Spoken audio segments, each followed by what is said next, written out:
वंदे मातरम बाल दोस्तों। अगली वीडियो में हमने भरत मिलाप पाठ के बारे में जाना, समझा और रामायण के बारे में भी समझौते ली और शब्दार्थ भी समझे। अब हम इस वीडियो में मुहावरे के अर्थ समझेंगे, अभ्यास के जो प्रश्नोत्तर है वो समझेंगे और स्वाध्याय के प्रश्नोत्तर समझेंगे। तो चलिए सबसे पहले हम देखते हैं मुहावरे। तो बाल दोस्तों, पहला है उत्तेजित होना। उत्तेजित होना यानी कि गुस्सा होना। उसके बाद है गले लगाना। गले लगाना मतलब प्यार से मिलना। तो बाल दोस्तों, आजकल हम देखते हैं कि कई लोग गले मिलते हैं, कोई लोग ऐसे हाथ जोड़कर नमस्ते करते हैं। तो ये जो हम ये जो अभिवादन करते हैं, ये नमस्कार से हेलो बोलकर, तो ये हमारा दूसरों के लिए प्यार होता है। उसके बाद है गदगद होना। गदगद होना यानी पुलकित होना, आनंदित होना, खुश होना। तो ये सब मुहावरे के अर्थ है। तो बाल दोस्तों, अब हम अभ्यास की ओर आगे बढ़ते हैं। हाँ तो बाल दोस्तों, अब हम अभ्यास के प्रश्नोत्तर देखते हैं। पहला है प्रश्नों के उत्तर दीजिए। तो बाल दोस्तों, यहाँ पे ये जो प्रश्न दिए गए हैं उसके हमें उत्तर लिखने हैं। तो पहला प्रश्न है, भरत को आते हुए देखकर लक्ष्मण को क्या शंका हुई? भरत को आते हुए देखकर लक्ष्मण को क्या शंका हुई? तो बाल दोस्तों, भरत को आते हुए देखकर लक्ष्मण को यह शंका हुई कि वो लोग हमारे साथ लड़ने के लिए आ रहे हैं। भरत को आते हुए देखकर लक्ष्मण को यह शंका हुई कि शायद वो लोग हमारे साथ लड़ने के लिए आ रहे हैं। दूसरा प्रश्न है, राम को देखकर भरत ने क्या किया? राम को देखकर भरत ने क्या किया? तो इसका उत्तर है, राम को देखकर भरत ने उनके चरणों में गिर पड़े। राम को देखकर भरत उनके चरणों में गिर पड़े। उसके बाद है, राम अपना वनवास क्यों पूरा करना चाहते हैं? राम अपना वनवास क्यों पूरा करना चाहते हैं? तो बाल दोस्तों, इसका उत्तर है, राम अपना वनवास इसलिए पूरा करना चाहते हैं क्योंकि वनवास करना उनकी माता पिता की आज्ञा है। राम वनवास पूरा करना चाहते हैं क्योंकि वनवास पूरा करना यह उनके माता पिता का आदेश है। उसके बाद का प्रश्न है, राम ने नगरजनों से क्या कहा? राम ने नगरजनों से क्या कहा? इसका उत्तर है, राम ने नगरजनों से कहा, प्यारे नगरवासियों, मैं अपना वनवास पूरा करके ही लौटूंगा क्योंकि यह मेरे माता पिता की आज्ञा है और उनकी आज्ञा का पालन करना मेरा कर्तव्य है। तब तक आप भरत को ही राजा माने। भरत जो है वो आपके सुख दुख का ध्यान रखेंगे, तो आप उसे ही राजा माने, यह मेरा आदेश है। उसके बाद का प्रश्न है, भरत की जगह आप होते तो क्या करते? भरत की जगह आप होते तो क्या करते? तो बाल दोस्तों, इस प्रश्न का उत्तर आपको स्वयं देना है। तो आपको सोचकर विचार करके इस प्रश्न का उत्तर लिखना है। अब हम अगला प्रश्न देखते हैं। अब दूसरा प्रश्न है, कोई रेपर यहाँ चिपकाइए और दिए गए रेपर को देखकर प्रश्नों के उत्तर दीजिए। तो बाल दोस्तों, हम जब कोई भी चीज़ खरीदते हैं, जैसे कि साबुन है या फिर कोई पाउडर है, कुछ खाने की चीज़ें होती है, तो उसमें रेपर दिया गया होता है जिसमें कीमत लिखी हुई होती है। फिर ये जो इसमें जो चीज़ें होती है वो कब बनी है वो तारीख लिखी हुई होती है। फिर कब तक वो अच्छी रहेगी और किस किस तारीख के बाद ये ख़राब हो जाएगी, तो उसे एक्सपायरी डेट कहते हैं। तो वो जब पूरी होने वाली तारीख होती है वो भी उसमें लिखी हुई होती है। फिर जो खाने की चीज़ें होती है तो इसमें कौन कौन सी चीज़ें मिलाकर ये चीज़ बनाई गई है वो लिखा हुआ होता है। तो बाल दोस्तों,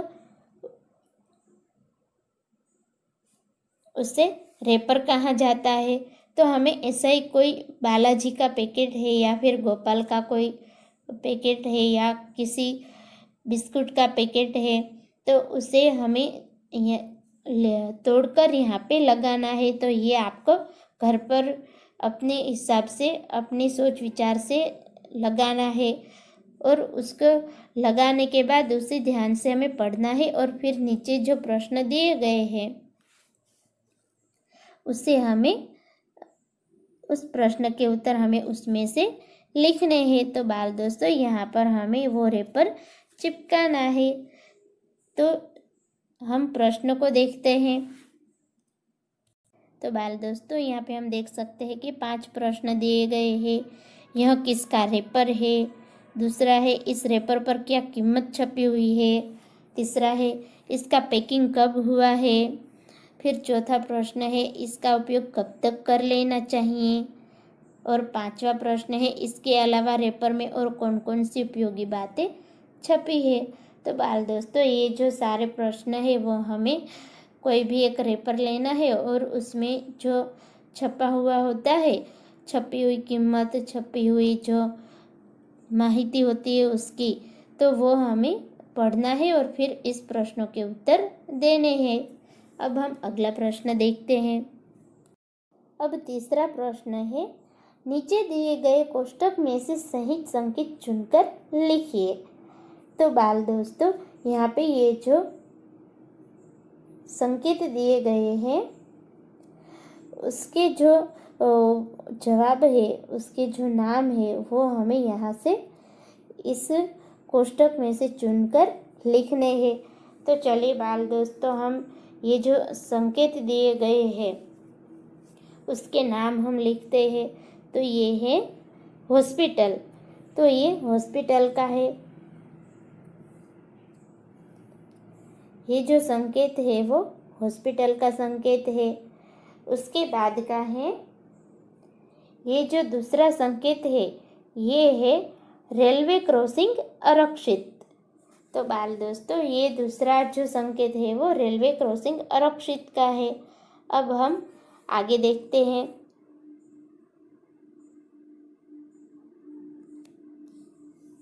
और ये जो है, ये जो संकेत है वो पैदल यात्री क्रॉसिंग का संकेत है। तो बाल दोस्तों, जो हम पैदल यात्रा करते हैं, यानी कि एक जगह से दूसरी जगह जाते वक्त जब हमें रोड क्रॉस करना पड़ता है तब हमें ये संकेत जब आता है वहीं से हम ज़ेब्रा क्रॉसिंग के ऊपर से रोड क्रॉस कर सकते हैं। उसके बाद है साइकिल क्रॉसिंग। तो बाल दोस्तों, ये जो संकेत है वो साइकिल क्रॉसिंग के लिए बताया जाता है। अब हम अगला प्रश्न देखते हैं। हाँ तो बाल दोस्तों, अब हम स्वाध्याय के प्रश्नोत्तर देखते हैं। पहला है, प्रश्नों के उत्तर दीजिए। तो बाल दोस्तों, यहाँ पे ये जो प्रश्नों के उत्तर, ये जो प्रश्न है उसके हमें उत्तर देने हैं। तो चलिए अब हम एक एक करके प्रश्नों के उत्तर जानते हैं। तो आप सब ध्यान से सुनना। पहला है, राम, सीता और लक्ष्मण कहाँ गए? राम, सीता और लक्ष्मण कहाँ गए? तो इसका उत्तर है, राम, सीता और लक्ष्मण वन में गए। राम, सीता और लक्ष्मण वन में गए। उसके बाद दूसरा प्रश्न है, राम ने नगरजनों को क्या समझाया? राम ने नगरजनों को क्या समझाया? तो इसका उत्तर है, राम ने नगरजनों को समझाया कि माता पिता की आज्ञा का पालन करना मेरा कर्तव्य है। जब तक मैं वनवास पूरा करके लौटूंगा नहीं तब तक भरत जो है वो आपको आपका काम, आपका सुख दुख में ध्यान रखेगा। भरत मेरा भाई है, तो इसलिए आप जो है वो भरत को ही राजा माने। उसके बाद तीसरा प्रश्न है, राम ने भरत को क्या दिया? राम ने भरत को क्या दिया? इसका उत्तर है, राम ने भरत को अपनी खड़ाऊ दी। राम ने भरत को अपनी खड़ाऊ दी। उसके बाद का प्रश्न है, भरत ने खड़ाऊ लेकर क्या करने का सोचा? भरत ने खड़ाऊ लेकर क्या करने का सोचा? तो इसका उत्तर है, भरत ने खड़ाऊ लेकर यह करने का सोचा कि जब तक भैया अपना वनवास पूरा करके लौटेंगे नहीं, तब तक मैं राज सिंहासन पर उनकी खड़ाऊ रख कर सेवक की तरह कामकाज करूंगा। जब तक भैया अपने वनवास पूरा करके लौटे नहीं, तब तक मैं राज सिंहासन पर उनकी खड़ाऊ रख कर सेवक की तरह राजकाज करूंगा। उसके बाद का प्रश्न है, आप अपने भाई के साथ कैसा बर्ताव करते हैं? आप अपने भाई के साथ कैसा बर्ताव करते हैं? तो बाल दोस्तों, इसका उत्तर आपको अपनी सोच और विचार से देना है। अब हम अगला प्रश्न देखते हैं। हाँ तो बाल दोस्तों, अब दूसरा प्रश्न, नीचे दिए गए वाक्यों में मैं या मैं लगाकर वाक्य पूरा कीजिए। तो बाल दोस्तों, यहाँ पर दो मैं दिया है। एक में यानी कि किस में, सोच में, घर में, ऐसे वाला में, और दूसरा मैं यानी कि मैं सो रही हूँ, मैं खाना खा रही हूँ, मैं पढ़ाई कर रही हूँ, वैसे वाला में। तो ये दो मैं जो है उसका क्या भेद है, ये समझने के लिए हमें यहाँ पर ये जो रिक्त स्थान दिए गए हैं वो पूर्ण करने हैं। तो हमें ये जो वाक्य है वो पढ़कर, ये वाक्य पढ़कर हमें रिक्त स्थान पूर्ण करने हैं और मैं या मैं दोनों के बीच का भेद समझना है। तो चलिए पहला हम देखते हैं। रोटी को देख बिल्ली के मुंह में पानी आ गया। रोटी को देख बिल्ली के मुंह में खाली जगह पानी आ गया। तो इसमें कौन सा मैं आएगा? तो ये वाला मैं आएगा उसमें, मैं। उसके बाद है दूसरा, खाली जगह तुझे रोटी न ले जाने दूंगी। खाली जगह तुझे रोटी न ले जाने दूंगी। तो इसमें आएगा मैं तुझे रोटी न ले जाने दूंगी। तो इसमें ये वाला में आएगा, दो मात्रे वाला। उसके बाद है तीसरा, खाली जगह कहती हूँ कि यह रोटी मेरी है। तो इसका उत्तर आएगा, मैं कहती हूँ कि यह रोटी मेरी है। तो इसमें भी मैं आएगा। मैं कहती हूँ कि यह रोटी मेरी है। उसके बाद है चौथा, दोनों बिल्लियों खाली जगह झगड़ा हो गया। दोनों बिल्लियों खाली जगह झगड़ा हो गया। तो इसमें आएगा मैं, ये वाला मैं। दोनों बिल्लियों में झगड़ा हो गया। दोनों बिल्लियों में झगड़ा हो गया। उसके बाद है पांचवा, रोटी लेने खाली जगह झपटी थी।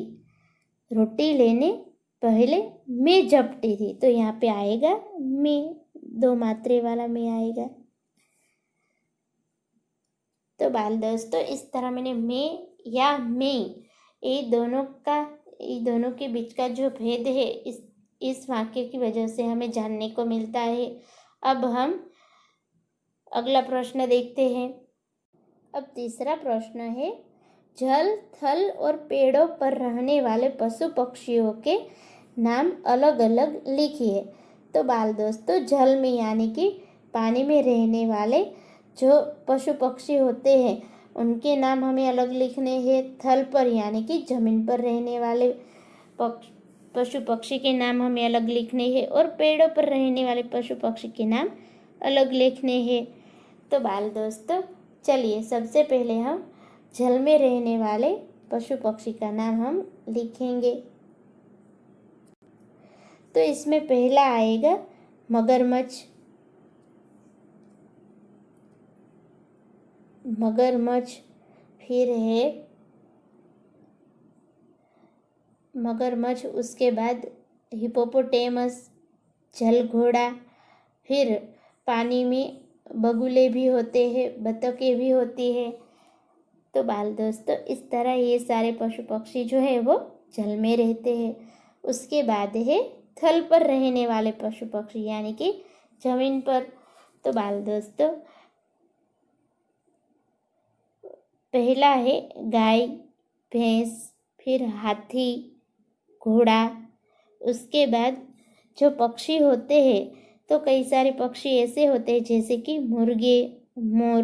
तो मुर्गा और मोर जो है वो ज़्यादा उड़ नहीं सकते और वो ज़्यादातर ज़मीन पर ही रहते हैं। अब हम पेड़ों पर रहने वाले पशु पक्षी के नाम लिखेंगे। तो पेड़ों पर रहने वाले में है बंदर, कुआला, उसके बाद है कबूतर, चिड़िया, फिर कौवा। तो ये सब जो है वो झाड़ पर रहते हैं। तो बाल दोस्तों, इस तरह हमने जल में रहने वाले, थल पर रहने वाले और पेड़ों पर रहने वाले इन सारे पशु पक्षियों के नाम अलग अलग लिखे। तो बाल दोस्तों, मैंने ये जो सारे पशु पक्षी के नाम लिखे हैं वो आप याद रखना और अपनी नोटबुक में लिखना। तो बाल दोस्तों, इस तरह मैंने आपको जो स्वाध्याय के प्रश्नोत्तर, अभ्यास के प्रश्नोत्तर और मुहावरे के अर्थ करवाए हैं, ये आपको अपनी नोटबुक में लिखने हैं। वंदे मातरम।